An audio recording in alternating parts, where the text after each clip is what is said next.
Ховд аймгийн нэг хэсэг цахим ховд хөтөлбөрийг хэрэгжүүлж үүнийхээ хүрээнд өндөр өртөг бүхий камержуултыг замын уул зураг гарц бүр тавьж сүр дуйлаантайхан тууз хайчлаж байсан хэдий жилийн нүр үзэлгүй бүгд ашиглалтаас гарч хариуцах эзэнгүй орхигдосноор Ховд аймаг урдын хിവэр хяналтын системгүй болсон. Энэ хിവэрээ зам тээврийн осол аваар хулгай гэд гэмт хэрэг зөрчлийг илрүүлэхэд бэрхшээлтэй болсон юм.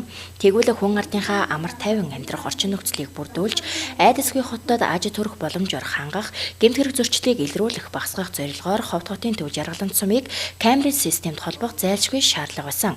Тэгвэл Улсын хурлын гишүүн Бямцогт хууль зүйн дотоод хэргийн сайдаар ажиллаж байх хугацаанд Ховд аймгийн төвийг камержуулах ажлыг эхлүүлэхээр 2017 онд 180 сая төгрөгийн санхүүжилтийг хууль зүйн дотоод хэргийн сайдын багцаас шийдвэрлснээр энэхүү манай аймаг чанар стандартын шаардлага хангасан камержуултын нэгдсэн системд холбогдоод байна.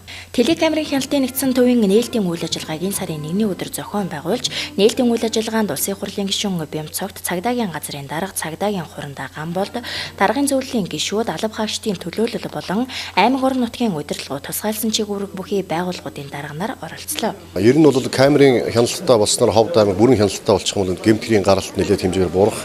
За гэмт хэрээс урьдчилан сэргийлэх ажил маш том дэвшил гарах юм аа. Олон улсын практик жишг байдаг. Ерөөсө камерын хяналтаар үндсэн дэлхийн нийт үндсэндээ гэмт хэрэгтэй тэмцэж байгаа.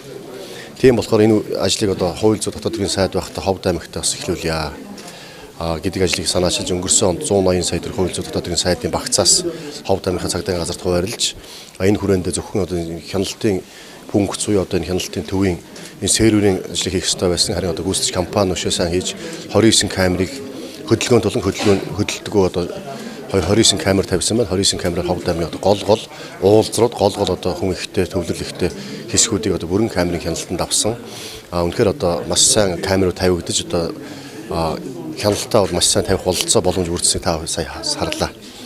Цаашдаа аймгийн иргэдийн хурлаас 150 сая төгрөг 2018 онд төсөж өгсөн юм байна. Төвөрөө Ховд аймгийн одоо өшөө үлдсэн зэгүүдтэй камер тавьж Ховд хот руу орж байгаа гарч байгаа хэсгүүд за дээрээс нь гэр хороолол бас тэр одоо орон сууцны хөдөлгөөн ихтэй одоо орон сууцны хорооллуудад камер тавьж үндсэндээ Ховд аймгийн камерын одоо бүрэн хяналтанд орж энэгээрээ гэмт хэргийн гаралт буурах гэмт хэрэгтэй тэмцэх за гэмт хэрэгс урьдчилан сэргийлэх ажлууд шинэ одоо шатанд гарах бололцоо боломж бүрдсэн юм одоо маш чухал ажил хийгдсэн байна.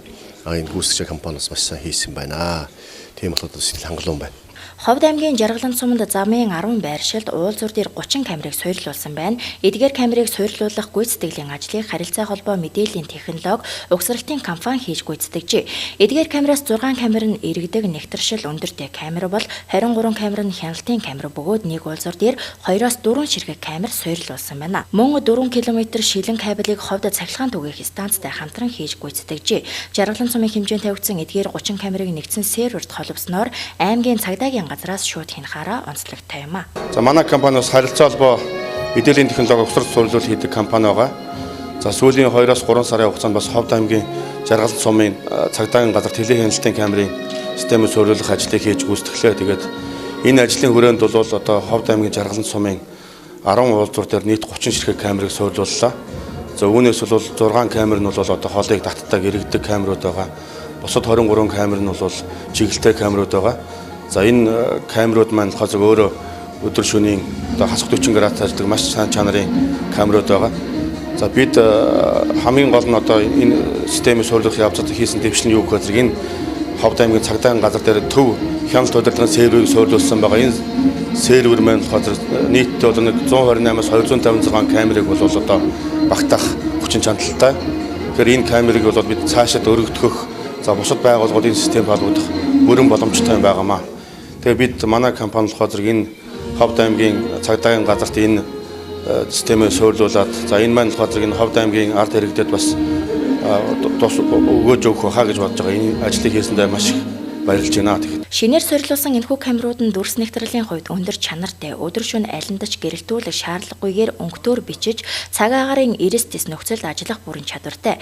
Нэгдсэн системээр хяналтын төвөөс удирдах гэмт хэрэг зөрчил болсон газар гэмт хэрэг үйлдсэн этгээдийн царай тээврийн хэрэгслийн улсын дугаар зэргийг татаж таних бүрэн боломжтой байгаараа онцлог юм а.